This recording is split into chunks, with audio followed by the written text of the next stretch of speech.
I raised my son with everything a mother could possibly give. I paid his debts, bought him a house, even covered the payroll for his failing company. But one day I found a letter fallen from my granddaughter's backpack revealing that my son and his wife were planning to put me in a nursing home so they could sell the house where my husband had died in a so-called accident.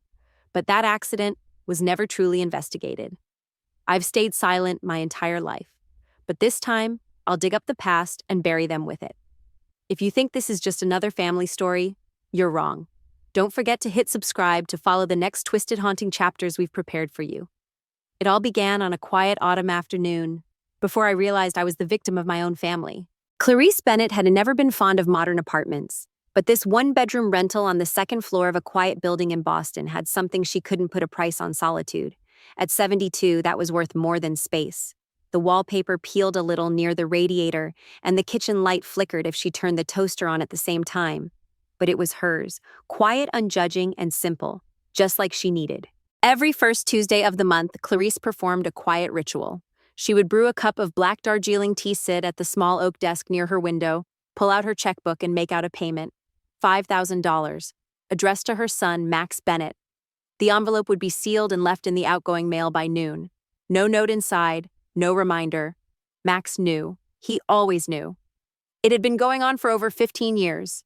The money, Max always said, was for maintenance of the family estate, the Grand Bennett home in Vermont. A relic of their bloodline, he called it. The property had been in Clarice's late husband James's family for 3 generations. Max and his wife Claire had taken it over shortly after James died. Clarice never questioned it. She didn't need to live there anymore, she said. She was past the need for old ghosts. But that wasn't entirely true. The Bennett home was more than timber and old bricks. It was history. It was pain and joy braided into floorboards. It was where James had slipped, fallen down the back staircase one rainy night 18 years ago. That's what the police report said. An accident. Slippery wood. No signs of foul play. Case closed. But that house had never closed for her. Not really. Clarice sipped her tea and watched the fog rolling over the Boston rooftops. She was about to return to her crossword puzzle when a soft knock on the door broke the quiet. Not the buzzer. No one ever used the buzzer. Just a polite, almost hesitant knock. She opened the door and saw a young girl with copper curls standing there, bundled in a navy pea coat too big for her. Ava. Clarice blinked. Her granddaughter smiled nervously. "Hi, Grandma. I was nearby. Thought I'd drop off something from Mom. She said to give you this." She handed over a manila envelope, thin and unassuming. Clarice opened her mouth to invite Ava in, but the girl had already taken a step back. "I can't stay. I've got a lab in 20 minutes. Clarice gave a gentle nod. "All right, dear. Thanks for stopping by." Ava turned to leave, hesitated. "I didn't read it okay," she said quickly, eyes not quite meeting her grandmother's. "It fell out of Dad's briefcase. I thought Mom should have it, that's all." Clarice's chest tightened. She said nothing, just gave a soft, reassuring smile and closed the door behind her. She took the envelope back to her desk, laid it flat on the polished surface, and stared at it like it might bite. Something about the way Ava had said "I didn't read it" felt off. The envelope had no markings, no return address, no label, just a single piece of paper inside. Clarice opened it. Her breath caught. It wasn't a letter, it was a printed email, an exchange between Max and Claire. "Claire, we can't keep waiting, she's getting forgetful. You said it yourself. What if she falls? The Vermont house can fetch at least $700K in this market. Max, I know. We'll move her to Ridgeview. The facility has good reviews. She won't need the house anymore anyway. Claire. And the art crap in the attic, Max, junk it. Sell what we can. Don't tell Ava until it's done." Clarice read the lines twice, then a third time. Her hands trembled. The mug of tea she'd forgotten to finish had grown cold beside her. It was the kind of betrayal you didn't scream at, the kind that crawled under your skin and rewrote the past. The $5,000 she sent each month meant to preserve the Bennett home was fueling a silent coup, a quiet plan to erase her, box her up, ship her off like an afterthought. She didn't cry. Clarice hadn't cried since James's funeral. Not really. She had wept politely, as decorum required. But she had not broken. Today she didn't break either. She simply went still. Her eyes shifted slowly toward the faded photograph on the far wall. A black and white image of the Bennett house, sunlight pouring through the gable's ivy, clinging to the stone like secrets. She could almost hear the creak of the old attic door, the uneven rhythm of James's footsteps on the stairs, the smell of linseed oil and wood polish in his art room. His studio was on the top floor, tucked beneath the eaves, a sacred space he'd never let anyone else enter. Clarice remembered the last time she'd stood inside it, the day after James died. The attic was a mess. Paint cans, half-open sketches pinned to the walls like ghosts. The police had told her not to go up there until the coroner had finished, but she had gone anyway. She needed to see it, needed to feel if something was off. She'd stood at the threshold, looked around, and for the first time felt afraid of a house she'd once called home. She'd told herself it was grief, nothing more. But now, Clarice folded the email slowly, deliberately, like it was an ancient document. She slid it back into the envelope, tucked it into the drawer beneath her desk, and sat back in her chair. The silence in the apartment had changed. It wasn't peaceful anymore. It was charged like the air before a storm. Outside, the fog thinned. Sunlight cut across the roofs and glinted off the window glass. Clarice didn't notice. Her eyes were turned inward now. Max had always been charming. As a boy, he could talk his way out of anything. James used to joke that Max could sell snow in winter.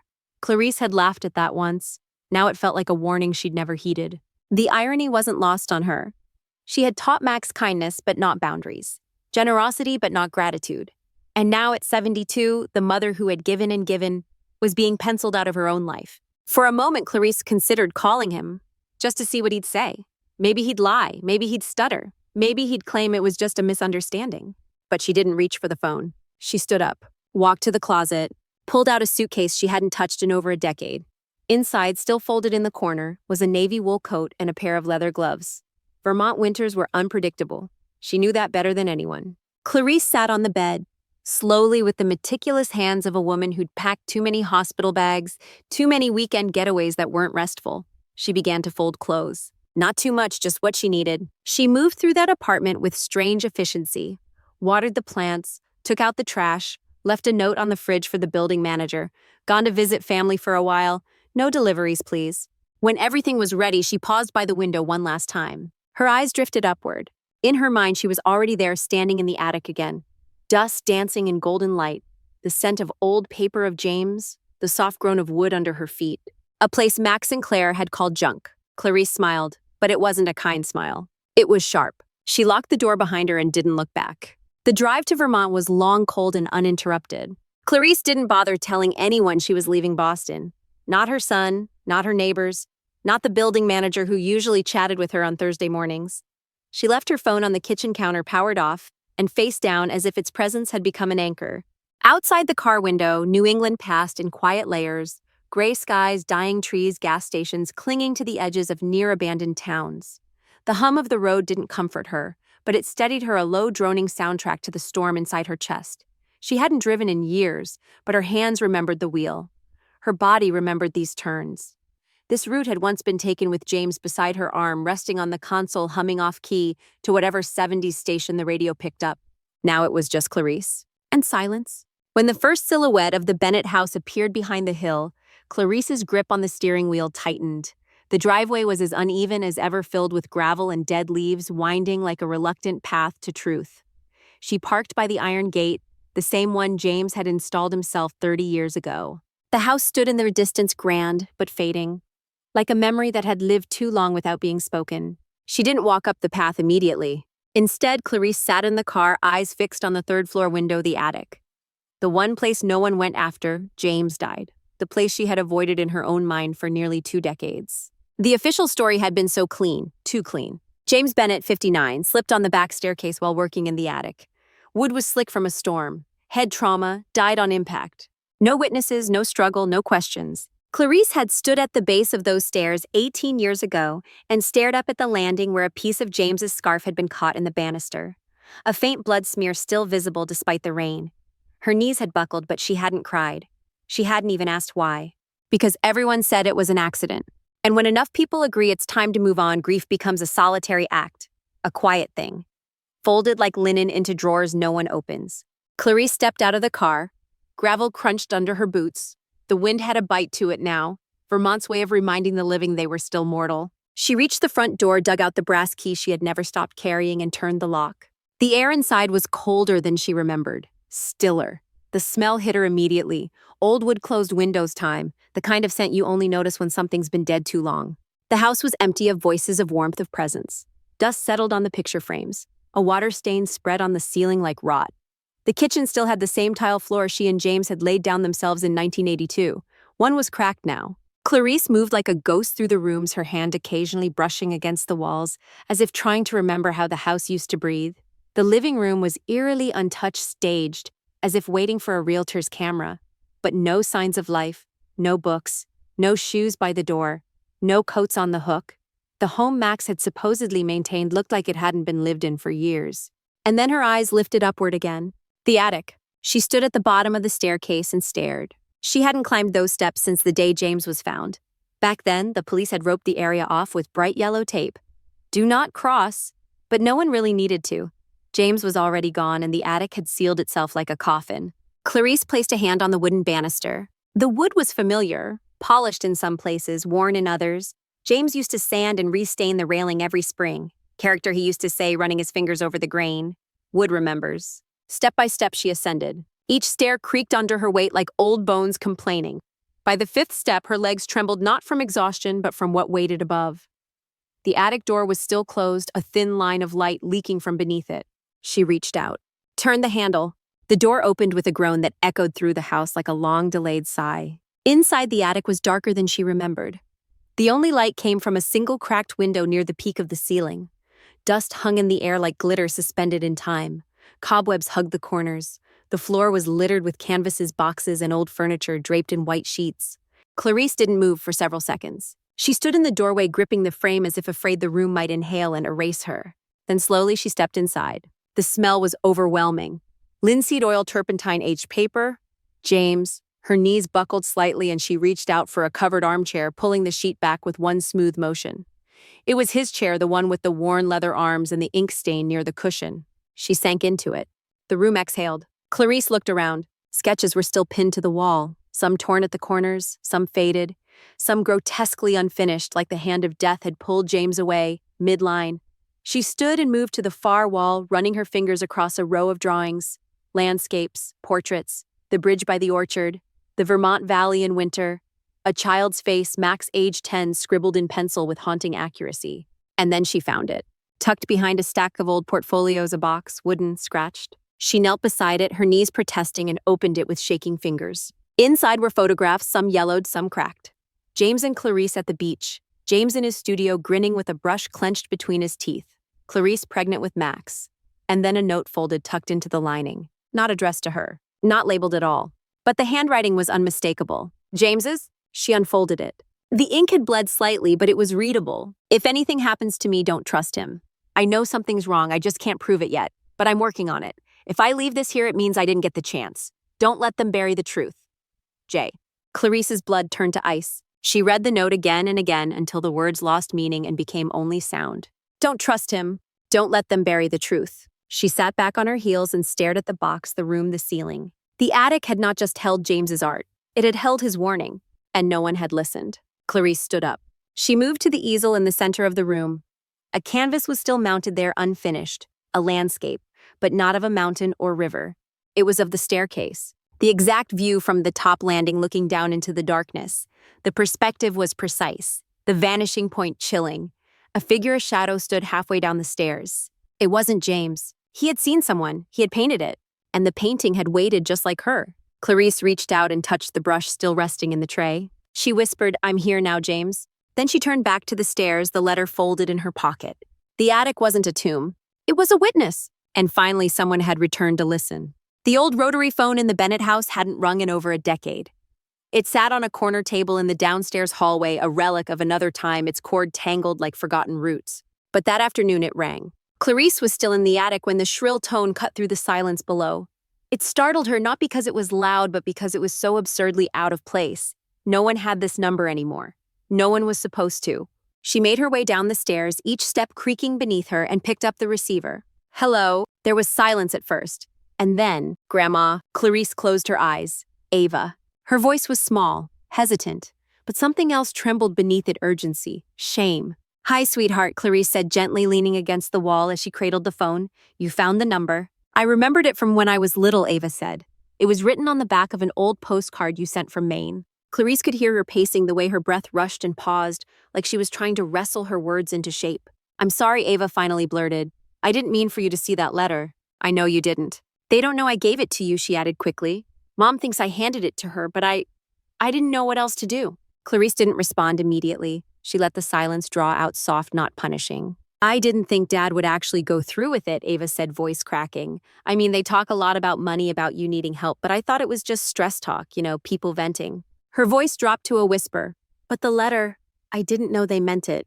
Clarice sat down on the bottom stair, pressing her fingers into the polished wood as if it might steady her. They meant it, she said softly. They were ready to erase me like I was a line item on a budget sheet. I'm so sorry, Grandma, Ava said again, her voice breaking. Clarice didn't cry. She hadn't since she arrived.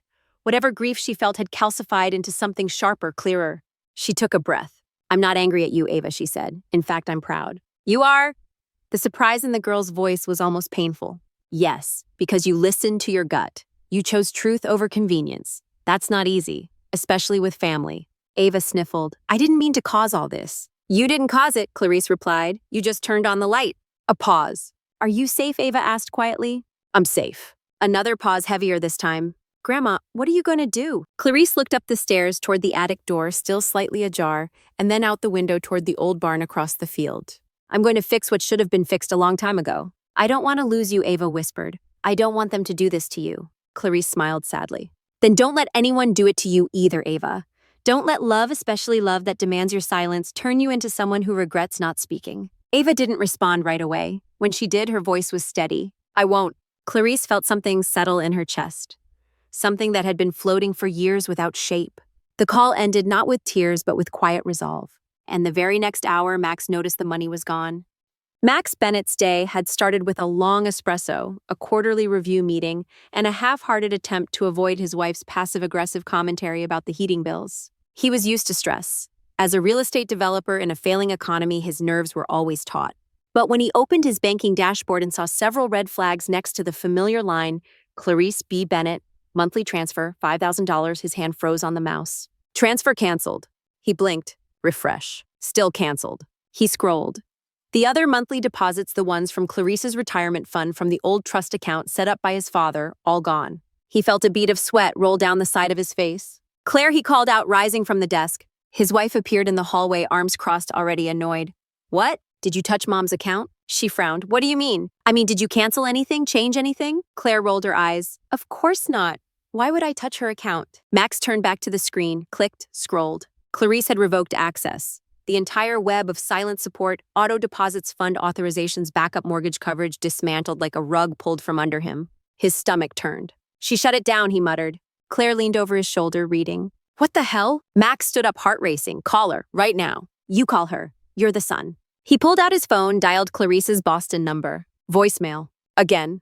Voicemail. Where is she? Claire hissed. I don't know, Max snapped. You don't know, didn't you say she was homebound fragile? She was, he barked, she is. But now she wasn't answering, and the money was gone. His mind raced. Maybe she'd gone to a lawyer. Maybe she'd found something. Maybe Ava. He stopped. Ava! Claire stiffened. Max grabbed his coat. Where are you going? To find my mother, he growled. Before this gets worse. Clarice stood by the window, watching a hawk circle above the tree line. She could feel it in her bones, that unmistakable shift. The moment when silence ends and consequences begin.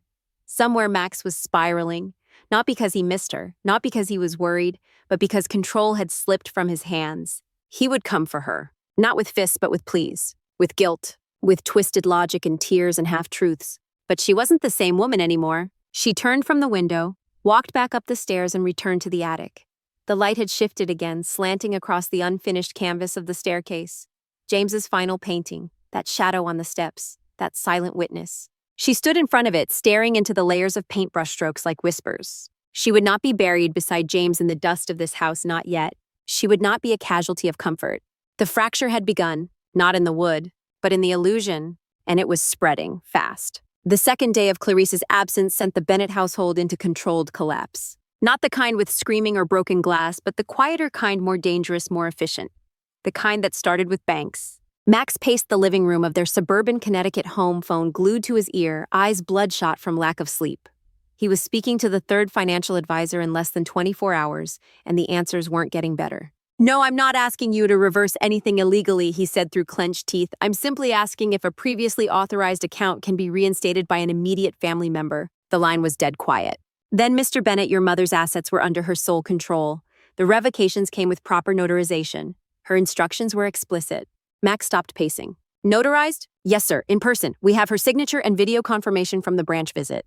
Video confirmation. She had gone to a bank in person. She had planned this. He hung up before the advisor could recite more policy. Claire sat at the kitchen island, arms folded, face drawn tight. She's cutting us off, she said. Max glared at her. You think I don't know that? What are we going to do? He didn't answer. Their world had been delicately balanced for years.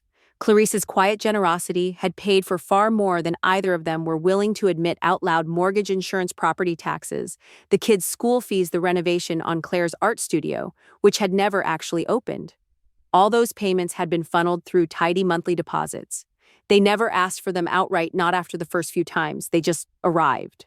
Until now. She's not picking up the Boston line, Claire added. I tried twice. She's not in Boston, Max said bitterly. She's gone. Claire frowned. Gone where? I don't know, but I know where she didn't go, and that's Ridgeview. So much for our plans. Claire didn't laugh. She didn't even smirk. She only stared. Do you think Ava? I don't know, Max cut her off. And if she did, I swear. His voice faltered. There was a moment of silence. And then Claire said flatly, we need to get ahead of this. Fast. What does that mean? She stood, grabbed her tablet, and started scrolling. It means we need to liquidate some assets. Cancel the country club membership. Pause construction on the lake house. Maybe defer a couple of mortgage payments. Max blinked. You want to pause the mortgage? Claire looked up at him with a glare. We don't have the cushion anymore, Max, and you sure as hell can't keep playing philanthropist at the board meetings while our accounts are hemorrhaging. Max's face flushed, but he said nothing. Because she was right. And somewhere in Vermont, the woman he'd underestimated his entire life had just pulled the pin from the grenade. Clarice sat in the back office of a law firm that didn't exist online. Triggs & Hanover wasn't the kind of firm you found on a billboard or in a courthouse hallway. It occupied a converted barn in rural Vermont, an old structure with a new roof tucked behind a row of sugar maples and a creek that whispered year-round. The front sign had no name, just a brass 2 nailed to weathered wood. Inside, the air was warm and it smelled of cedar and legal ink. Alana Triggs had aged well. At 68, she moved like someone 15 years younger in tailored slacks and a navy turtleneck, her hair cropped silver around sharp, intelligent eyes. She had once worked under James Bennett's legal consultancy, a friend, yes, but more importantly, a believer. She had known Clarice in the edges of their life back when Vermont was full of art exhibits, garden parties, and potential. Alana had also been at the funeral. Why now? She asked, folding her hands on the desk. Clarice looked out the window before speaking. Because 18 years ago, I convinced myself that silence was the price of peace. And it wasn't. It was the price of control. I paid it. Now they want change. They want more. My home, my dignity. She turned, locking eyes with Alana. And James didn't fall. Alana didn't blink. She only leaned back, processing. I've thought that too, she said finally. But it was dismissed. The coroner didn't even file a toxicology report. Clarice opened her bag and pulled out a single sheet of paper. James's note, if anything happens to me. Alana read it slowly, twice, then folded it neatly and set it aside. What do you want from me, Clarice? I want to open a private civil investigation, Clarice said. Not a criminal filing, not yet. I want to dig quietly, legally, thoroughly. Alana nodded, and if we find something, then I'll burn the rest. A smile tugged at the edge of Alana's mouth. It wasn't joyful. It was surgical. I'll need access to his death report, any autopsy photos if they exist, and I want to talk to the first responders, if any are still alive. I already made a list, Clarice said, sliding over a yellowed notepad. Names, stations, phone numbers, I kept them all. Of course she had. Alana skimmed the notes and nodded. I'll contact a private forensic consultant, one of the best. He's retired from the State Bureau but owes me a favor. Clarice exhaled. For the first time in 2 decades, she felt the pulse of momentum. Not memory, not mourning, movement. She rose to leave. Alana called after her. What happens if Max finds out? Clarice turned in the doorway. He already has. That evening, Clarice returned to the Bennett house and found a black SUV idling at the bottom of the driveway. Her heart didn't race. She didn't flinch. She pulled slowly into the gravel parked beside it and waited. Max stepped out. He looked tired, not because he'd been worried, but because he'd been scrambling. His hair was unkempt, his eyes swollen. His usual calm, curated charm had frayed. She opened her car door but didn't get out. Are you staying in the car because you're afraid of me? He asked, trying to smile. I'm staying in the car because I'm tired, she said flatly. He leaned against the SUV, arms folded. You've caused a lot of problems, Mom. Clarice didn't respond. I mean, really think about what you're doing. Cutting off the transfers, disappearing. Ava's upset. Claire's in full meltdown mode. Clarice rolled down the window an inch more. You'll survive. Max's expression darkened. I'm trying to understand what happened, he said. Is this about the letter? It was Claire venting, that's all. She didn't write it alone. He stiffened. I wasn't serious, you know that. Clarice tilted her head. You've said that before about things you did that you hoped I'd forget. This time I didn't. He took a step toward the car. Mom, I'm asking you. Come home. Come back to Boston. Let's talk this through. I am home, she said. Max swallowed. We need the money. Clarice blinked slowly. I know. So you're really going through with this? I am. Max's voice lowered. You're going to ruin us. No, she said. I'm going to remember who I am. She rolled up the window. Max stood there watching her pull away, and for the first time in his adult life, he realized something terrifying. His mother had more power than he did, and she'd only just begun to use it. Clarice had returned to the attic with a new set of eyes. The dust no longer distracted her. The dimness no longer clouded her focus. Every object, every sheet-covered chair, every forgotten corner was now a suspect, an echo waiting to confess. She moved through James's space, deliberately peeling back layers of memory like forensic evidence. She no longer saw a grieving wife's time capsule. She saw a crime scene the world had chosen to ignore. The easel still stood at the heart of the room, its canvas untouched since the morning of his death. Clarice approached it slowly. At first glance, it looked incomplete. Muted grays and browns carved a staircase from an elevated viewpoint, the top landing of the back stairs.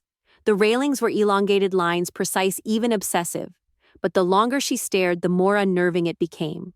The perspective was wrong. It was not the way James usually painted. His art was romantic, even when architectural.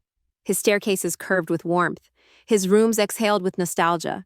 But this sketch was analytical, almost forensic. Clarice leaned closer. Down the central axis of the painting, a faint shadow was emerging from the side, hard to notice unless you were searching for it. The silhouette of a shoulder, perhaps, a bent knee, someone halfway down the stairs, partially cropped like James had been interrupted mid-stroke. She pulled the canvas gently off the easel and tilted it toward the light. There beneath the layers, an impression. Erased pencil lines, a shape that had once been clearer, now scrubbed to ambiguity. He'd changed his mind about who to include. Or maybe he hadn't. Maybe someone else had changed it for him. Clarice's breath caught. James had painted the scene where he died. From the top step, looking down. Why? What had he seen? She snapped a photo of the canvas and texted it to Alana. Alana Triggs wasn't the kind of woman who responded with emojis. When her reply came in, it was short, cold, and surgical. Come in, bring the painting, bring everything. By late afternoon, Clarice was back in the converted law office, the canvas carefully wrapped in an old bedsheet and tucked into the backseat of her car like a patient. Alana examined it under a daylight lamp glasses perched on the end of her nose. Her assistant Jerome, a soft-spoken man with the posture of a hawk, watched silently from the doorway. This isn't an art piece, Alana said after a long pause. It's a visual statement, possibly a witness record. Clarice nodded. He was trying to tell me. Tell someone. Alana turned to Jerome. Pull the Bennett file again.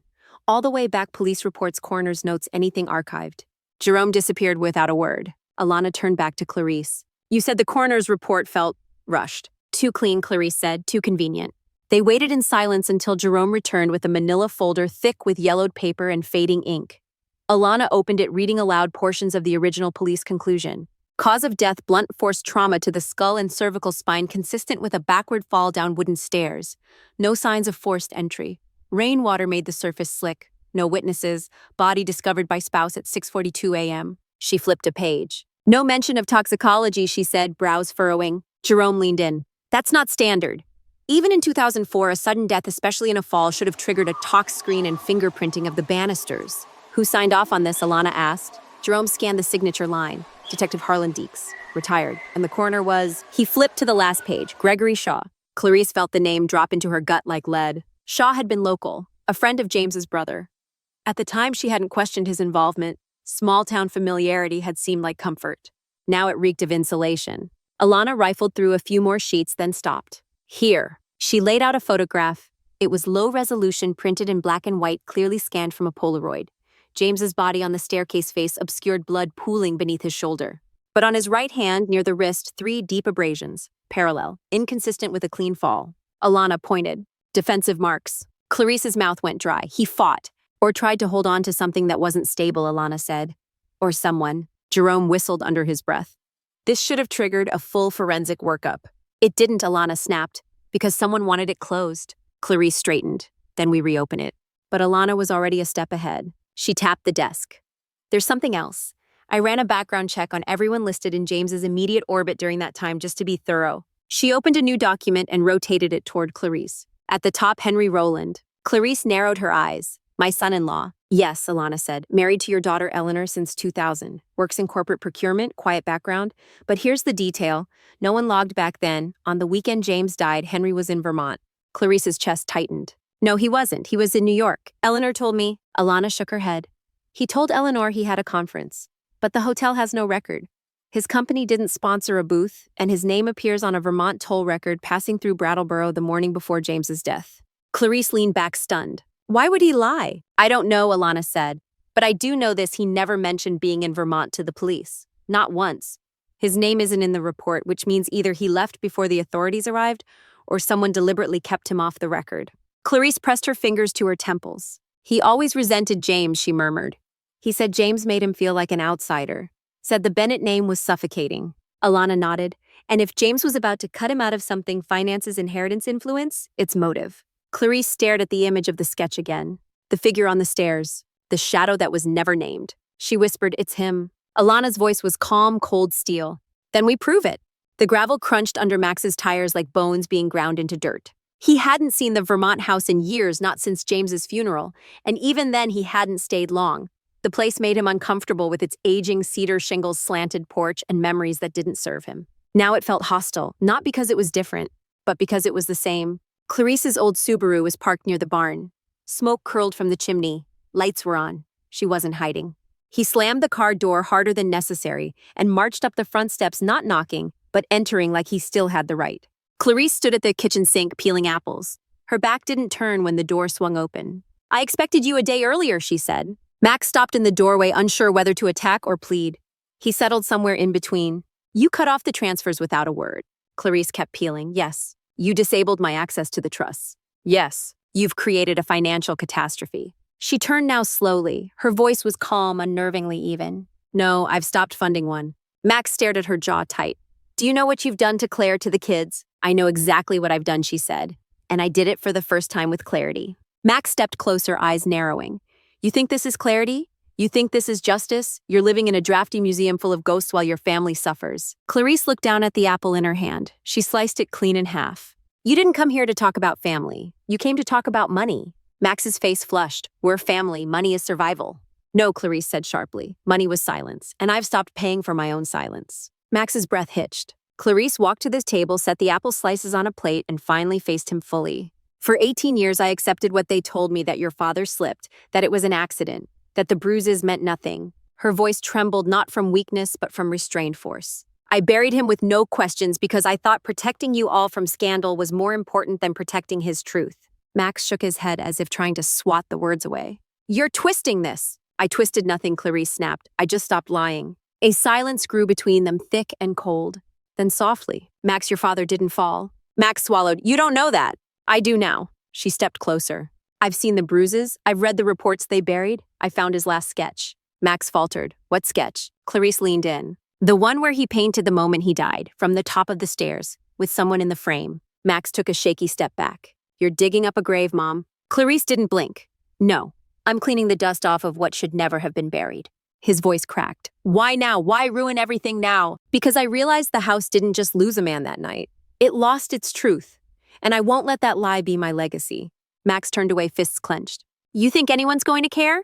You think the board will protect you when this turns into a circus? You think Ava won't suffer when this explodes? Clarice's voice softened, but it only made it more lethal. You didn't think of Ava when you wrote that letter? Max flinched. She stepped back, folded the dish rag neatly beside the sink. This isn't about the company, or the money, or the family you pretend to defend. It's about a man who died on a staircase and no one cared to ask why. Max opened his mouth, but the words never came. Clarice's next sentence was quiet. Final. I let your father die without a voice. I will not let his dignity be buried with him. Max stood frozen for a moment. Then he spun on his heel and stormed out of the house, slamming the door hard enough to rattle the old stained glass pane. The silence returned, but this time it didn't feel empty. It felt earned. Max sat in his SUV at the edge of the property, hands shaking as he dialed the number. He hadn't called Henry in over a year. Their relationship was transactional at best, two men tethered by obligation and social proximity. But this wasn't a social call. The phone rang 3 times before the voice answered. Max, she knows. A pause. Who? My mother, Max hissed. She knows. Silence again. What exactly does she know? Henry asked slowly. She reopened the files. She's working with a lawyer. She has that sketch, the one James did. Henry's breath hitched. The sketch. She said there's a figure in it on the stairs. Henry was silent for too long. Max's voice dropped to a whisper. You were there, weren't you? More silence. You never told anyone, not even Eleanor. Henry exhaled one long, ragged breath. I went to talk to him, he said. That's all. He was going to change the will. Cut Eleanor out. Said I wasn't fit to manage anything. That I was eroding the Bennett name. He was yelling. I grabbed his arm. He tripped. Max froze. You grabbed his arm. Henry didn't respond. You caused it. I didn't mean to, Henry snapped. I just wanted him to stop insulting me. To stop acting like I was beneath him. You killed him. No, Henry barked. I didn't kill him. He fell. It was an accident. Then why lie? Because they'd never believe it. Because it would ruin everything. For Eleanor. For us. Max leaned back in his seat, heart pounding. She's going to expose you. Henry's voice dropped. Then we stop her. Max blinked. What? We stop her, Henry repeated, before she drags us both down. Max looked out the windshield. The house loomed quietly in the distance, light still glowing in the kitchen window. He thought of Claire, of the kids, of his inheritance, his name. And for the first time, he wasn't sure who he was more afraid of. The man who pulled his father down the stairs, or the woman who had nothing left to lose. The petition was 27 pages long, typed in a crisp serif font, and printed on thick ivory legal stock that smelled faintly of toner and finality.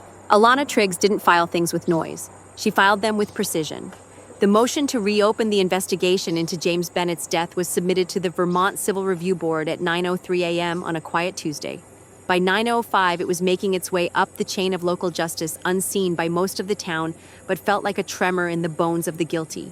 The motion wasn't dramatic. It didn't accuse. It simply pointed. Pointed at the bruising, the overlooked injuries, the missing toxicology, the absence of fingerprints on the rail, the presence of a painting no one had asked to examine, and most importantly, the unrecorded presence of one Henry Rowland. In legal language, it was a polite slap across the face of negligence. In real life, it was a fuse. Meanwhile, Clarice sat across from a man she hadn't seen in nearly 2 decades. Robert Lane had once been her gardener.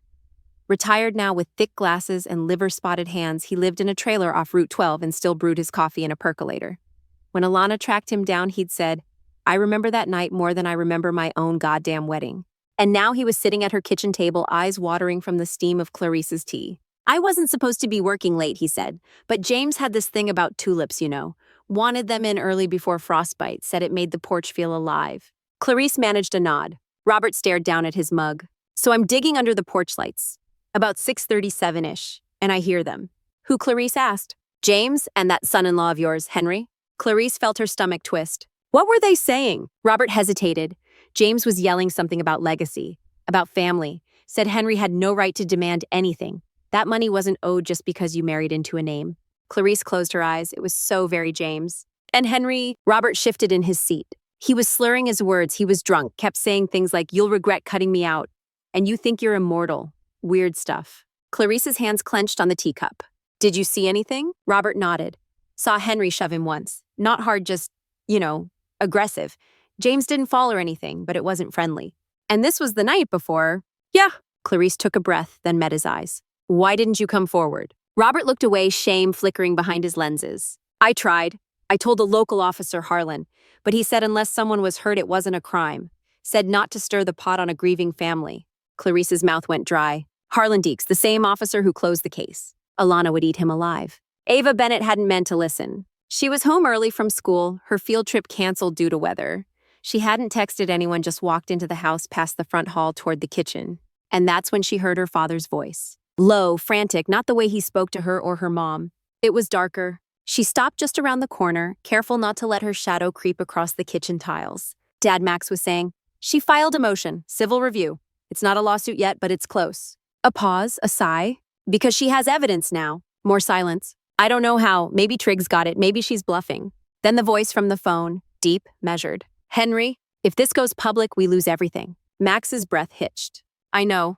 I mean everything, Max. The board will implode. Our names will be in headlines. Your inheritance, my shares. It dies with the first article. Ava felt her heart race. She leaned in. So what do you want me to do? Max asked. Whatever it takes, Henry said coldly. She wants war. Make her wish she hadn't picked a fight she won't live to finish. A click. The call ended. Ava backed away slow and careful until her heels hit the doorframe of the den. Her legs nearly gave out. Her grandmother wasn't crazy. They were hiding something, all of them. And now, they were trying to stop her. By dusk, Clarice sat with Alana Roberts' sworn statement spread between them. It's solid, Alana said. He's clear sober, no reason to lie. And we've got a timestamp corroborated by an old security light log. It flickered at the time he said he heard the shouting. Clarice nodded. Will the board reopen the case? They'll have to, Alana said. And if they don't, I'll file an appeal so loud it echoes through the governor's office. Clarice stared at the documents at the peeling spine of truth that was finally coming into view. She didn't feel satisfaction. She felt righteous grief. For James. For the wasted years. For the silence she had mistaken as nobility. That night, Ava texted her grandmother. "Can I come over tomorrow? Just us, I need to tell you something." Clarice responded within 60 seconds. Always. The invitation was never extended. Clarice Bennett didn't need one. The shareholder meeting for Bennett Rowland Development was scheduled at the Four Seasons downtown, heavy chandeliers, filtered air silent attendants pouring silent water into silent glasses. Max stood at the head of the table in a navy suit so stiff it seemed to deflect accountability. His voice was polished, refined, projecting confidence into a room that didn't yet realize it was a sinking ship. "We continue to expand the Charlotte project with full confidence in our Q3 forecast." The doors opened, and time stopped. Clarice stepped in, flanked by Alana Triggs on one side and a young intern with a canvas case on the other. She wore a charcoal gray coat, straight back, no makeup. The calm violence of her presence silenced even the air conditioning. Max froze. Henry's face lost its color. The board members turned toward her with vague confusion. One or two recognized her barely as the widow of the late founder. Others leaned to whisper names. Alana stepped forward, voice like a judge dropping a gavel. "We are here to invoke Article 6, Clause 3 of Bennett Rowland's Foundation Charter, allowing surviving spouses of founders to call a vote of emergency trust." Max's mouth parted, but no sound came. Henry tried to interrupt. "You can't just—" Clarice raised her hand. The room fell quiet again. She took a breath and began. "My name is Clarice Bennett. 18 years ago, my husband James fell to his death in our family home in Vermont. It was ruled an accident. I believed that story." She looked at Henry. "Until now." Gasps rippled across the table. Alana stepped in. "Over the past several months, my client has uncovered critical omissions in the original investigation. Bruising inconsistent with a simple fall. Witness testimony of a drunken confrontation the night before. And most damningly, a painting. Mr. Bennett's final sketch, unfinished, depicts the top of the staircase. A perspective from which he would not have painted unless he knew something was about to happen." She nodded. The intern stepped forward, opened the canvas case, and mounted the painting onto an easel. The boardroom became a gallery. The sketch was projected onto the wall, the ghost of a staircase shadows creeping in from the right side. A hint of a man. The unfinished moment of a death foretold. The air went electric. Max muttered, "You're destroying everything." Clarice turned to him sharply. "I'm uncovering everything. If it breaks beneath the truth, then it was never worthy of standing." Henry leaned forward, trying to take control. "This is speculative. Art is not evidence." Clarice tilted her head. "Then why did you lie about being in Vermont that night?" Henry's mouth opened and remained open. Alana stepped forward again. "Phone records confirm Mr. Rowland was present near the Bennett property on the night of James Bennett's death. Toll records, GPS pings, witness testimony from the former gardener confirming a physical altercation." A board member raised a hand. "And what does this mean for us?" Clarice stepped forward. "It means your CEO and his partner have built a company on deceit. It means the legacy of this firm, named after my husband, has been hijacked by two men who covered up a suspicious death for power. And if you don't act, you become complicit." The silence was thick. Then someone whispered, "Jesus Christ." And it cracked the dam. A chorus of voices rose. "Is this true? Was this known? Why weren't we informed? What about the press?" Too late, because the press was already there. Alana gave a small nod to her assistant, who texted a code word. Within minutes, the doors of the ballroom were opened again, this time by cameras. A carefully timed media leak meant local stations had shown up, and they filmed Henry's pale face, Max's stuttering attempts to explain, Clarice standing tall in front of the portrait of her dead husband's last breath. A reporter shouted, "Mrs. Bennett, do you believe your husband was murdered?" Clarice didn't flinch. "I believe he didn't fall alone." Flashbulbs, murmurs. "Another reporter is the company under investigation." Alana took that one. "Effective immediately, we've submitted all evidence to the Vermont State Police and the Financial Crimes Division. All assets linked to Mr. Rowland and Mr. Bennett have been flagged for independent audit." Henry snapped, "This is slander." "Then sue me," Alana said, smiling, "and let's drag it into open court." Max turned to his board, searching for a single lifeline. He found none. A quiet voice from the end of the table, Chairman Ellis, a longtime friend of James, finally spoke. "I'm calling for a motion to freeze executive compensation pending investigation." Hands rose. "I'm calling for Mr. Max Bennett's removal as CEO." More hands. "I'm calling for the suspension of Mr. Henry Rowland pending criminal review." Unanimous. Max stood frozen as the weight of collapse hit him. His voice barely carried. "Mother, please, you're ruining everything." Clarice turned, walked to him, and for the first time in decades looked him in the eye with nothing left to give. "No, I'm saving what's left of your father." And she walked out. The cameras followed her. The company did not. Max Bennett had never cried like that before. Not at his father's funeral, not during the collapse of his marriage, not even when the first bankruptcy notice arrived during the pandemic downturn. But now curled up in the back seat of his black Escalade parked 3 blocks from the boardroom that had just exiled him, he screamed into the cuff of his tailored sleeve like a man being buried alive. "You ruined me," he sobbed into the phone. "She ruined me." Claire's voice on the other end was brittle. "What did you expect? That she'd die quietly and leave you the house?" Max pounded the dashboard, teeth clenched so tight his jaw popped. "I built that company, I kept her afloat, and now she paints me like a villain in front of every goddamn shareholder." Claire cut him off. "You used her." Silence. "You used all of us, and you let Henry talk you into burying the only man who ever stood for something in that family." Another silence. This one lasted too long. Max didn't deny it. He hung up, then wept again. But the city didn't care. The cameras had already moved on. Meanwhile, in a Vermont town cloaked in amber leaves and the first bite of autumn wind, Clarice Bennett sat on the porch of the house that used to be too quiet. She watched Ava unload her bags from the hatchback. No fanfare, no drama, just a young woman with a fire in her eyes and a backpack full of books she probably wouldn't read until this all settled. Clarice stood up to help. "You don't have to," Ava said. "I want to," Clarice replied. Ava paused. "Grandma, does this mean I'm running away?" Clarice smiled. "No, it means you're walking toward something." They didn't speak much after that. They didn't need to. By sundown, Ava had claimed the guest bedroom, organized the kitchen spices alphabetically, and chosen her spot on the attic stair for morning reading. Clarice watched from a distance, part wonder, part sadness. She'd been a mother for decades, but this was the first time she felt like she was building something with family, not for them. The news of Henry Rowland's indictment hit the media within 24 hours. Breaking Vermont state issues warrant for former COO of Bennett Rowland Development. Charges included obstruction of justice, destruction of evidence, and financial misrepresentation in a corporate trust fund. Alana Triggs stood before the courthouse podium reading the charges with the cadence of a surgeon identifying tumors. Henry didn't show up for the hearing, but his lawyer did, and even he looked disgusted. Backroom whispers suggested there were more charges coming. Falsified stock holdings, intimidation of witnesses, possibly even second-degree manslaughter, if the physical evidence from James's case proved substantial enough. Henry's empire began to collapse within the week. Bank accounts were frozen, vacation homes seized, his name stripped from the firm's founding plaque. By the time he turned himself in, Henry no longer resembled the polished predator of real estate tabloids. He was gaunt, graying, eyes sunken with the paranoia of secrets no longer safe. When asked for comment by reporters, he muttered only one thing: "She painted him, she painted me." Then he was led inside. Handcuffed. No deal, no protection, no second chance. Back in Vermont, Clarice stood before James's portrait. Not the last sketch, the one from before, painted on their 30th anniversary, her hair still auburn, his hands still strong, their eyes carrying the same secret that love wasn't always loud, but it could outlast betrayal. She touched the canvas gently. "I didn't protect you when it mattered," she whispered. "I do now." Behind her, Ava padded up the stairs. "Grandma," she asked softly. Clarice turned. Ava held 2 mugs of tea, cinnamon and honey. "I thought you might want to talk," she said, "or just sit, or maybe paint." Clarice blinked. "Paint." James used to say painting wasn't about control. It was about surrender. Letting the brush show you what you hadn't dared to admit. She nodded. "I think it's time I remember how." They climbed to the attic together, and the house haunted for so long breathed again. The Gakmai had always been silent.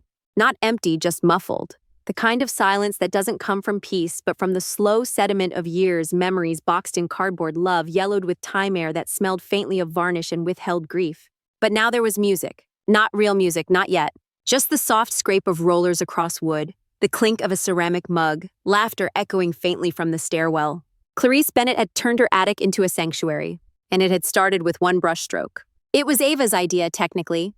One evening after dinner, while they sat watching the sun paint streaks across the Vermont sky, Ava said, "You know, this place could be more than a memory. It could be a beginning." Clarice had chuckled. "At my age, beginnings are rare." But Ava shook her head. "Maybe not for you, but for someone else, someone who's never been given one." That night, Clarice didn't sleep. She stared at the ceiling and listened to the wind rattle the gutters. And by morning, she had called the contractor. The transformation wasn't dramatic, but it was deliberate. Clarice kept the original floorboards. The creaks were part of the truth. She left the beams exposed, the ones James used to tap while humming Chopin.